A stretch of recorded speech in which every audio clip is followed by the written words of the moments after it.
మహేష్ బాబు గారు తన 6 సంవత్సరాల వయసులోనే యాక్టింగ్ మొదలుపెట్టారు. ఈయన తన చిన్న వయసులోనే చైల్డ్ ఆర్టిస్ట్గా సినిమాలు చేయడం వల్ల చదువులో కొంచెం వెనకబడ్డారు. ఆ విషయాన్ని దృష్టిలో పెట్టుకుని కృష్ణ గారు చదువు పూర్తయ్యే వరకు యాక్టింగ్ చేయొద్దని చెప్పారు. మహేష్ బాబు గారికి 10th తక్కువ మార్కులు రావడమే దీనికి కారణం. 10th తక్కువ మార్కులు రావడం వల్ల మహేష్ బాబు గారికి తను కోరుకున్న లయోలా కాలేజ్లో సీట్ రాలేదు.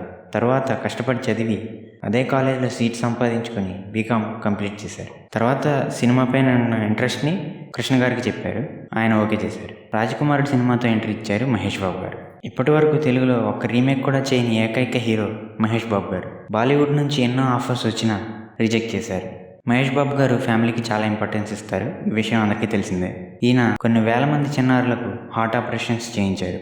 మహేష్ బాబు గారికి ఇప్పటి వరకు 8 నంది అవార్డులు వచ్చాయి. మహేష్ బాబు గారి గుంటూరు కారం సినిమా సంక్రాంతికి రిలీజ్కి రెడీగా ఉంది. ఈ సినిమా కోసం ఎంతమంది వెయిట్ చేస్తున్నారో కమెంట్ చేయండి ఫ్రెండ్స్.